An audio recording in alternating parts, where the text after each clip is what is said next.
Hello and welcome back to my channel. My name is David Novak. About 40 years ago, give or take, I read The Trial by Franz Kafka, followed by The Castle, followed by short stories, followed by diary entries and letters, and not ever followed by this. I attempted a couple of times to read this and was not able to.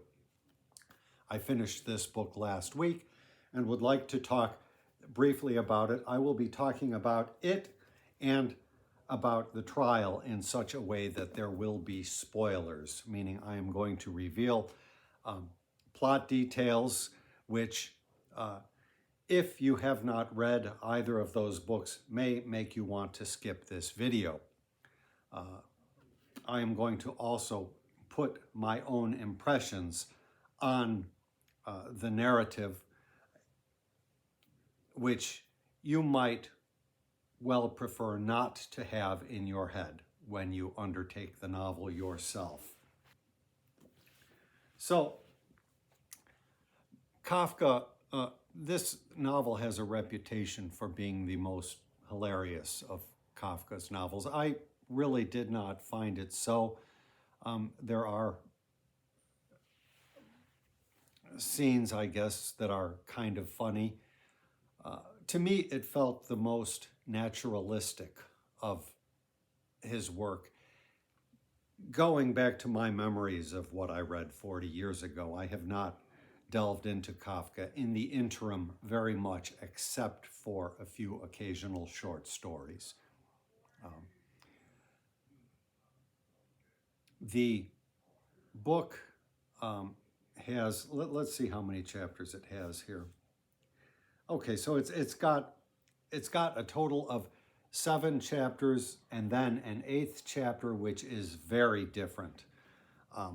And it is the 8th chapter that I'm going to be talking about specifically in such a way as to reveal details that you might prefer to find out about on your own. But there will be about the trial as well. So I have warned about the spoilers twice. In the later edition, apparently, there have been insertions of a couple of unfinished chapters by Kafka or attempts at a chapter that Kafka abandoned. Not everybody has been happy with all of the decisions made by Max Brod as literary executor of Kafka. And so I will be curious to see the later editions of these books, all of them, if I get my hands on them in the future. But I decided I was content looking at the old one. And it really surprised me. We follow a young immigrant, Carl, who comes to the United States and has various adventures. And he begins in sort of a family situation with a long-lost relative, which enables him to have cushy circumstances long enough to pick up English. So that was a necessary plot detail to be gotten out of the way. And then he goes on to different scenarios. He meets up with different people. And finally, there is a notice for employment to be had with a traveling theater company based out of Oklahoma. And throughout the whole novel, the search for employment has been a major theme. And so when Carl, as the hero's name is, not simply K as one might expect, when he sees the notice, he decides to respond. He goes to the site where the interviews are being held, and this final chapter is very fantastical. It's dissonant with the entire rest of the book. It would have been nice if the rest of the book led more smoothly into the final chapter, but the final chapter occurs as though a complete break had occurred, and one can easily see that Kafka had some transitional chapter or chapters that he wanted to put in there to work you toward the climax more smoothly. So the interviews are taking place at a racetrack. We don't know much about the racetrack, not an abandoned one, presumably, but rented out for the sake of these interviews. And there's a lot of details that are fantastic. If you imagine something out of, say, Fritz Lang's Metropolis, that's the kind of scenario that Kafka paints in this last chapter. And he is not the only one. There are other people. There is a family with pushing a baby stroller, and a couple of other people that he has known from previous occasions in his life, and ultimately a good number of people who are all being hired at this theater company, and they are going to go on the train to Oklahoma. So in the trial, when I read this as a young boy, if you remember, he was arrested for unknown reasons, and ultimately these two men come and pick him up, one on each side. They walk him out of his place. And I don't remember exactly how it happens, but one of them takes out the knife. They pass it from one to the other in front of Joseph K. And I believe ultimately it gets plunged into his heart, and he dies, and the novel is over. And even 40 years ago, as a young lad, I could not help feel the premonition of the Nazi Holocaust. Now, Kafka died before Hitler came to power. The events did not affect Kafka, but I believe his sisters all perished in the Nazi concentration camps.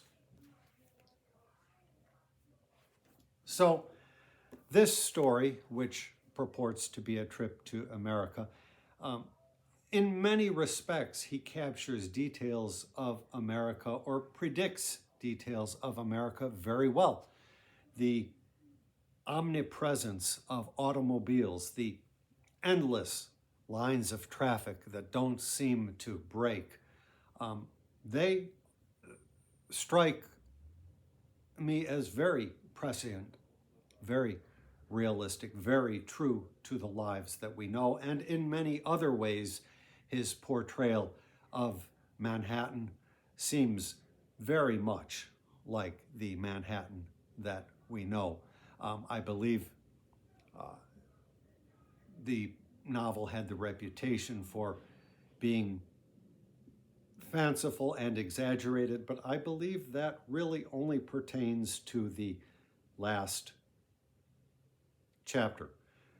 The rest of it, as I say, pretty well cleaves to the factual to the extent Kafka could do it. He did not realize, I suppose, that the Statue of Liberty held a torch instead of a sword, so he makes that mistake. And in other cases, he makes a mistake. There's a restaurant inside a hotel where Carl gets a job, and that hotel, well, that restaurant is much more reminiscent of the sort of restaurant that one finds in Europe. There's a great movie, I Served the King of England, that takes place in such a restaurant. And I think the whole tone of that restaurant is not really all that far from the tone of the restaurant in Kafka's book.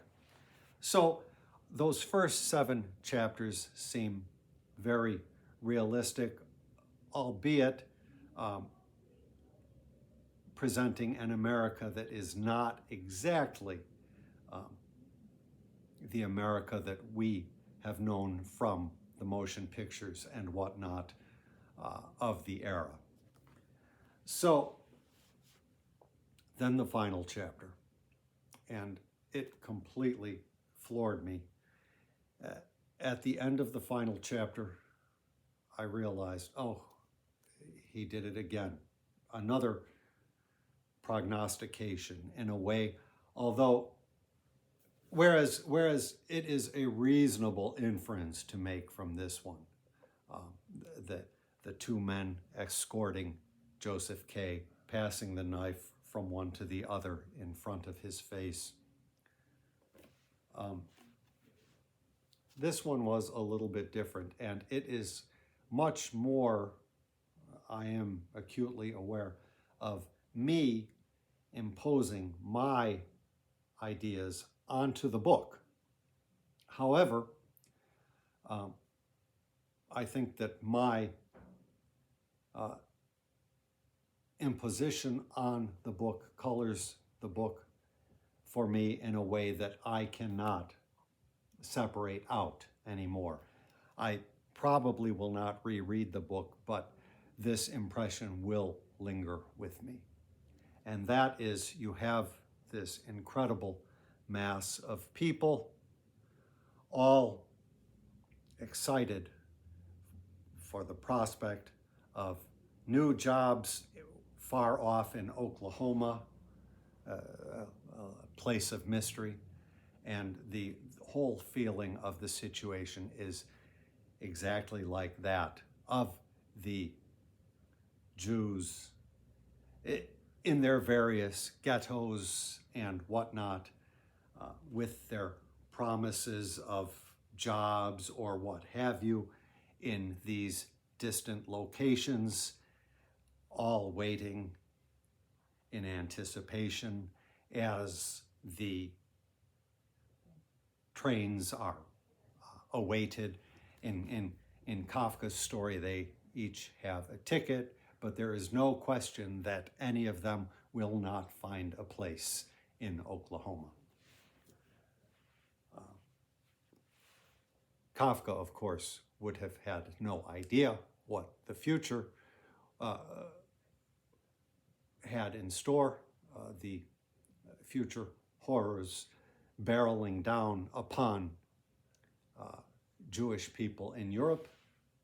So he could not have predicted any such thing and could not have intended any such inference in his novel. But the whole feeling of that last chapter reminds me oh so much of everything that I've read about the huge transplantation of people